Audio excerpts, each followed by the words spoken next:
그럼 창세기 강의 79번째 찬양함으로 시작하겠습니다.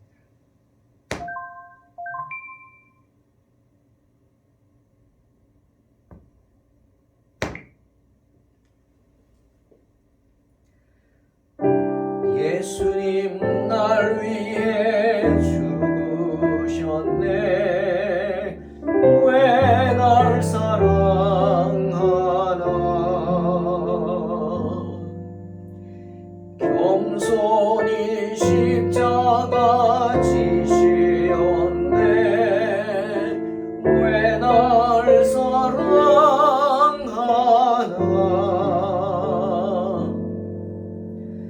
왜 날 사랑하나.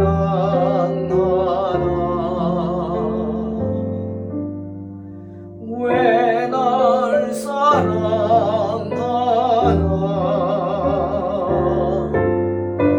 왜 주님 갈보리 가야 했나. 왜 날 사랑하나.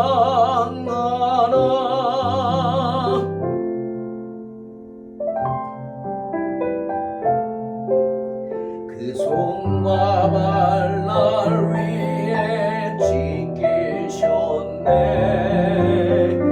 왜 날 사랑하나.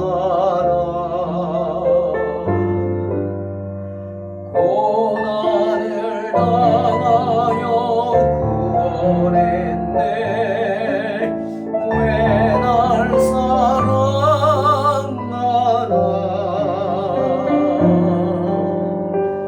왜 날 사랑하나.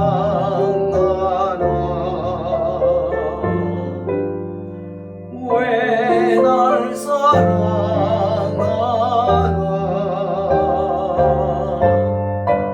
왜 주님 갈보리 가야 했나. 왜 날 사랑하나.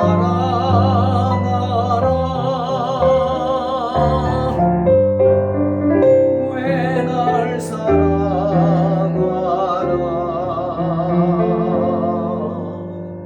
왜 날 사랑하나.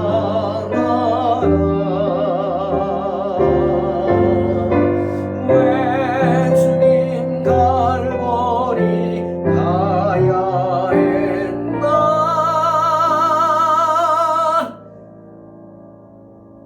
왜 날 사랑하나.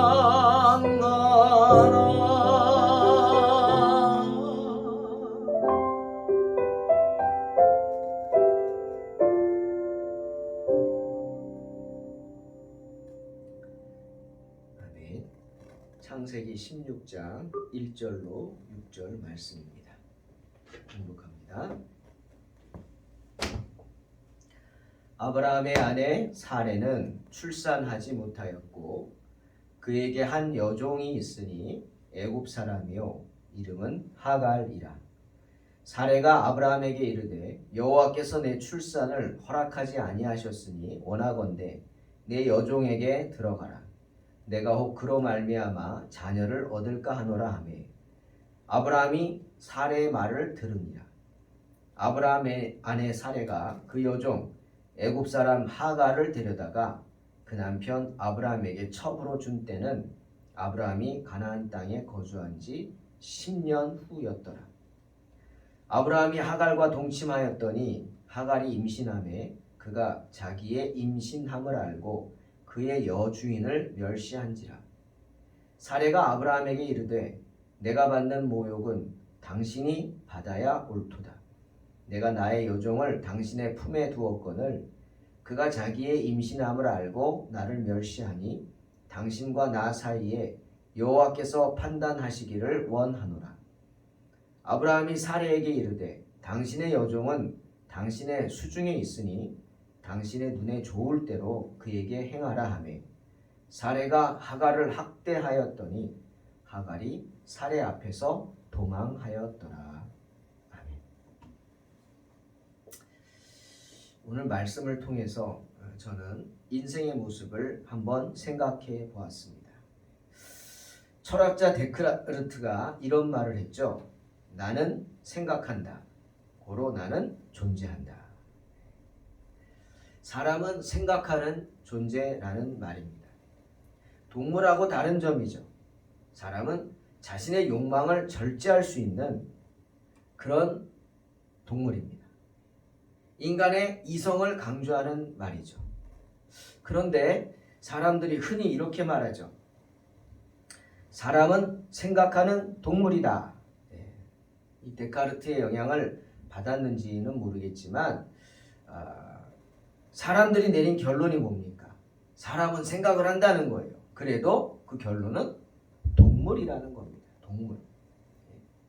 여러분 동물하면 무엇이 생각나십니까? 짐승이 생각나죠. 왜 짐승입니까? 짐승은 자기 욕정대로 행동합니다. 이성이라고 없죠. 그저 자기의 욕망에 충실하죠. 남이야 어떻게 되든 말든 상관없습니다. 자기 배만 채우고 자기 이속만 채우는 게 짐승, 동물입니다. 그런데 사람이 생각하는 동물이다? 이 말 속에는 무슨 의미가 들어갔어요? 생각을 한다고는 하지만 그럼에도 불구하고 사람은 동물처럼 산다는 거예요. 그런 사람이 많다는 거죠. 저는 거기에다가 오늘 본문을 보면서 한 가지 더 말씀드리고 싶습니다. 사람은 근심하는 동물이다. 근심. 또 사람은 믿지 못하는 동물이다. 말하고 싶어요. 매일매일 근심과 걱정 속에 살아가는 것이 우리 인생입니다. 그렇지 않습니까? 큰 걱정거리가 있어요. 저도 어저께 큰 걱정거리가 하나 하나님 은혜로 사라졌어요. 교회 여러 가지 문제로 이제 교회에 있던 차를 팔게 됐는데 그게 말썽을 부려서 안 팔렸어요. 그러다 하나님 은혜로 팔았어요. 큰 짐이 덜어졌어요. 그래서 어려운 문제를 좀 해결했어요.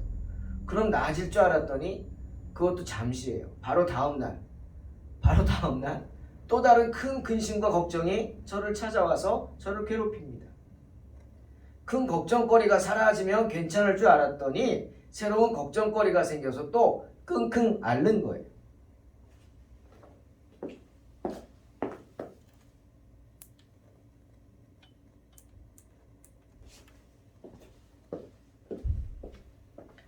그것이 인생이구나. 정말 매일매일 근심과 걱정 속에 사는 것이 우리 인생입니다.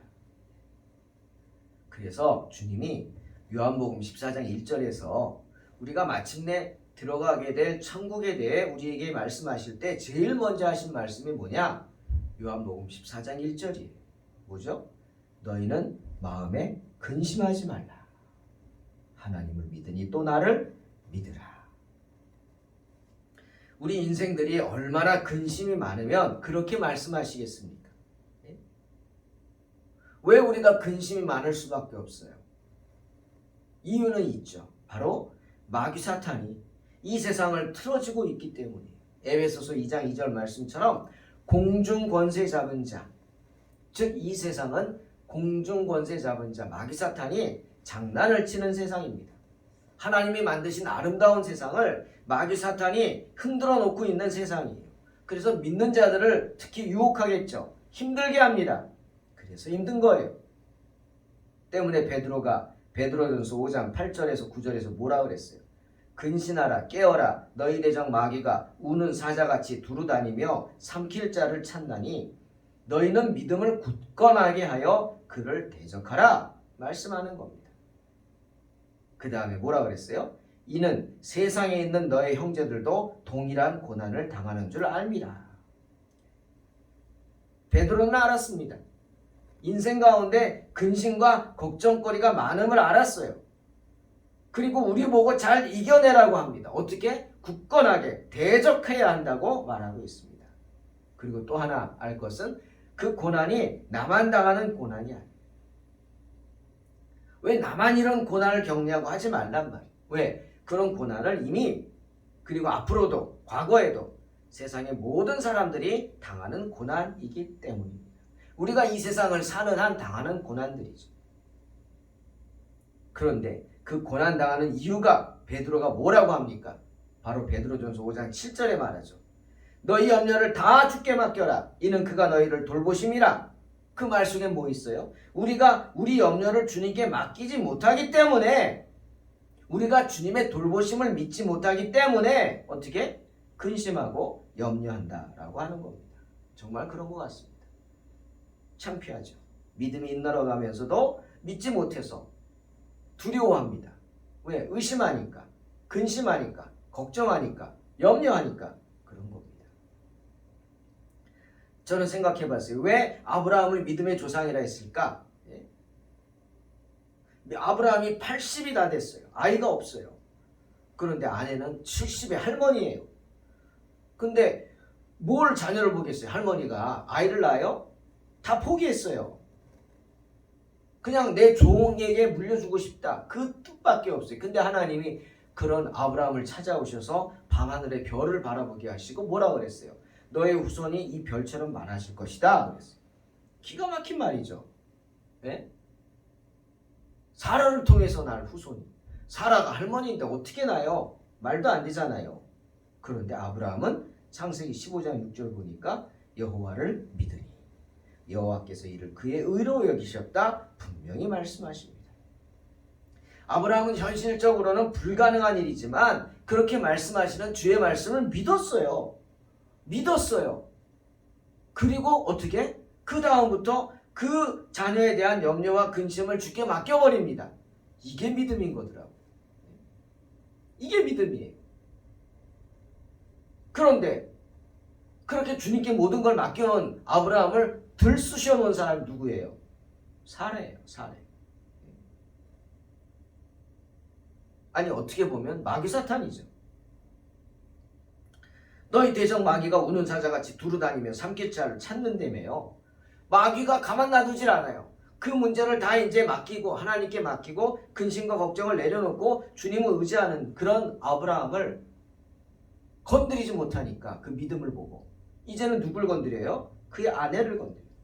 가장 가까운 사람을 건드립니다. 그게 사탄의 전략이에요. 사랑하는 성도 여러분, 꼭 명심해야 합니다. 우리가 가장 사랑스럽고 가장 사랑해야 할 것이 가족입니다. 하지만 동시에 나를 가장 힘들게 하고 나를 가장 어렵게 하는 것도 가족일 수 있다는 사실입니다. 왜죠? 사랑하는 가족 중에 문제가 생기면 그게 뭐예요? 내 문제잖아요. 아내의 문제가 내 문제고 자식들의 문제가 내 문제고 부모님의 문제가 내 문제가 아닙니까? 그래서 출애굽기 12장 21절에 보니까 모세가 애굽에서 이스라엘 장로들에게 백성들에게 말하라고 합니다. 유월절 양을 잡는데 가족 수대로 잡는 게 아니라 가족대로 잡는 게 아니라 가족의 그 수대로 잡습니다. 식구대로. 너희는 나가서 너희의 가족대로 어린 양을 택하여 유월절 양을 잡으라. 가족 숫자대로 양을 잡으라는 거 아닙니까? 가족의 숫자만큼 희생의 제물을 드려야 합니다. 3가족이면 3마리, 5가족이면 5마리, 10가족이면 10마리. 야, 이게 얼마나 큰 희생이고 헌신입니까? 그런데 그렇게 해야 된다는 거예요. 왜? 하나님 보시기에 가족 한 명 한 명 한 명이 다 회개의 대상이요 기도의 대상이기 때문이죠. 여러분, 자녀 문제를 하나님께 맡기고 염려치 않던 아브라함의 마음을 들쑤신 것이 누구예요? 바로 아브라함이 가장 사랑하는 아내 사례예요. 이스라엘 여인들에게 가장 아픈 상처가 아이를 낳지 못하는 겁니다. 심지어 저주라고 생각했어요. 여자가 결혼해서 아이를 못 낳으면 저주를 받은 사람이다 생각했어요. 그러니 사람들한테 얼마나 손가락질 당했겠어요. 아무리 다른 게 많으면 뭐합니까? 사례도 힘들었을 겁니다. 많이 힘들었을 거예요. 사례가 진정 원했겠어요? 자기 여종을 남편에게 처불어주고 창피하지 않습니까? 사람들에게 창피하고 남편한테 창피하고. 사례도 알았던 거예요. 내가 문제구나. 남편이 문제가 아니라 내가 문제야. 남편이 못 낳는 게 아니라 내가 못 낳는 거구나. 얼마나 자존심이 상했을까요? 괴롭혔을 겁니다. 아브라함은 거절했겠죠. 아니야. 믿음의 아브라함은 아니 하나님이 당신을 통해서 자녀를 주신다 그랬어. 믿어. 기다리자고. 그런데 어떻게 계속해서 밤새도록 정말 긁어대는 바가지. 그것도 바가지겠죠. 얼마나 힘듭니까? 남자들이 어떻게 이겨냅니까? 그걸. 밤새도록 울면서 매달리지 않겠습니까? 예? 그걸 어떻게 이겨내요? 결국 아브라함도 못 이겨냈죠. 견딜 수 없어서 당신 마음대로 하라고 그랬습니다. 결국 마귀 사탄은 아내 사례를 통해서 아브라함을 유혹했고요. 시험했고요. 결국 아브라함은 그 시험에 넘어가게 됩니다. 하갈을 취한 아브라함. 결국 아들을 이스마엘을 낳지 않습니까? 불신의 아들입니다. 그 이유는 아브라함이 끝까지 거절하지 못했기 때문입니다. 아내를 통해 던져주는 마귀 사탄의 유혹을 대적하지 못했기 때문입니다. 그 이스마엘이 결국은 아브라함과 온 이스라엘의 화근이 되지 않습니까? 여러분 생각해 보세요. 아브라함도 흔들렸겠죠. 아무리 예뻐도 사례는 할머니입니다. 그거보다 아브라함도 남자인데 젊디 젊은 애굽의 미녀 하갈을 첩으로 준다고 하는데 그것도 아내가 자기가 그런 것도 아니고 아내가 준다고 하는데 흔들렸겠죠. 안 흔들겠습니까? 사탄은 그런 인생의 연약함을 노리는 것입니다. 그러니 자신할 수 없어요. 자신하면 안 돼요. 베드로 말처럼 늘 근신하고 깨어있기 위해서 애써야 하는 겁니다. 여러분 여기서 근신하다는 단어를 한번 찾아봤어요. 헬라어 원어로 네포라는 단어를 쓰는데 신중하다, 술 취하지 않다, 분별력 있다, 삼가한다, 신중하다 뭐 이런 뜻이 있는데 그 중에 하나 이런 뜻이 있어요. 지켜보다. 지켜보다. 뭘 지켜봅니까?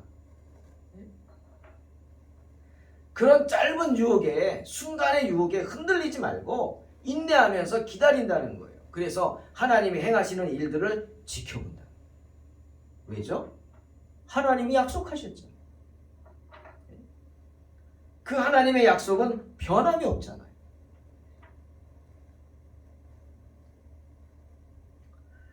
빌립보서 2장 13절에서 정말 제가 좋아하는 말씀입니다.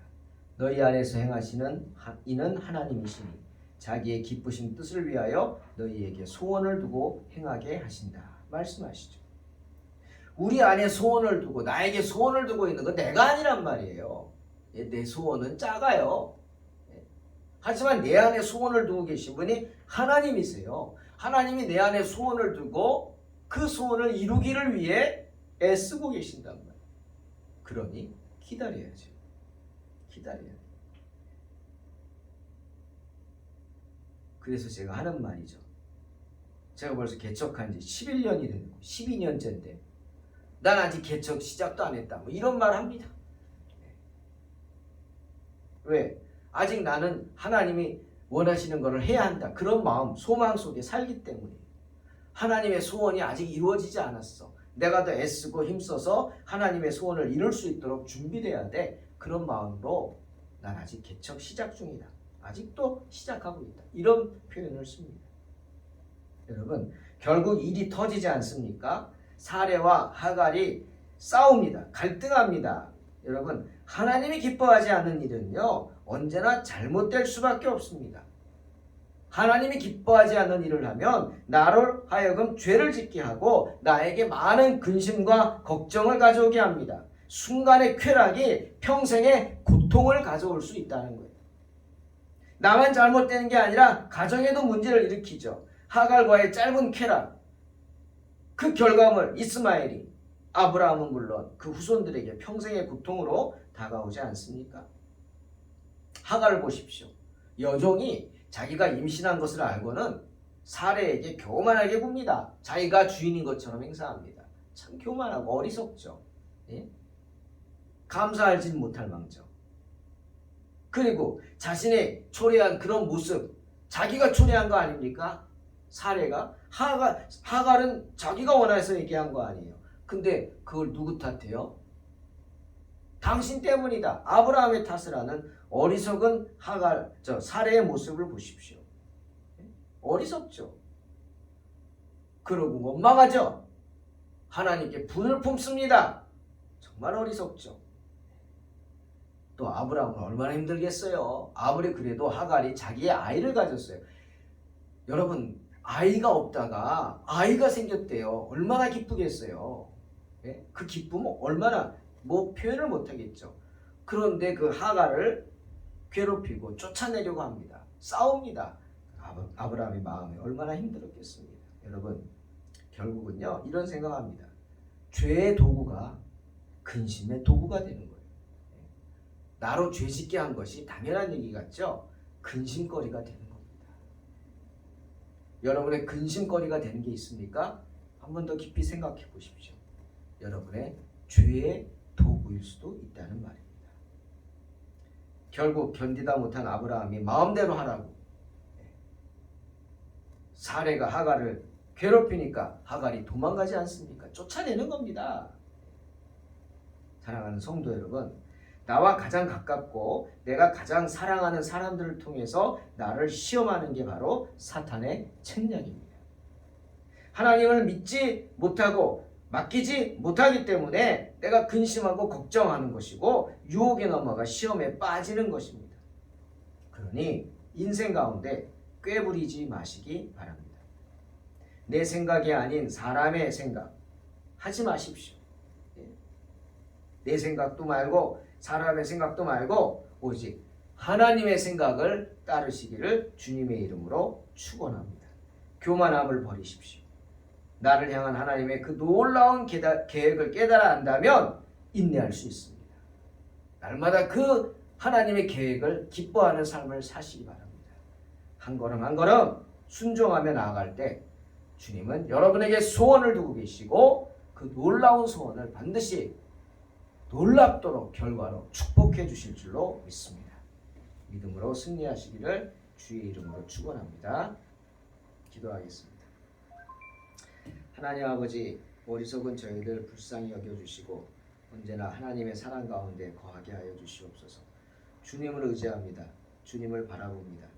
언제나 주님의 사랑 가운데 거할 수 있도록 축복하여 주시고 주님의 축복 속에 살아가게 하여 주시옵소서.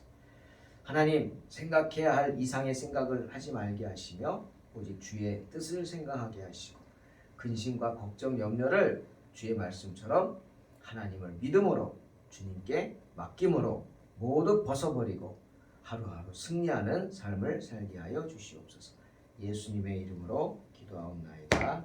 아멘. 믿음으로 승리하시기 바랍니다.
왜 날 사랑하나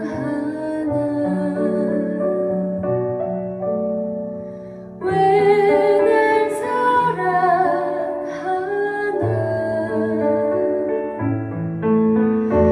왜 주님 갈보리 가야 했나 왜 날 사랑하나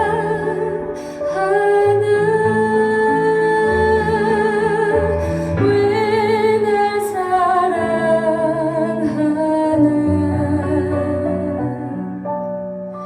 왜 날 사랑하나 왜 주님 갈보리 가야 했나 왜 날 사랑하나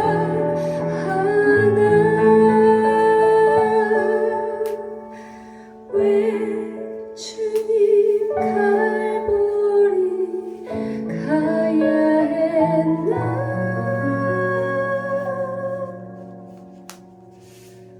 왜 날 사랑하나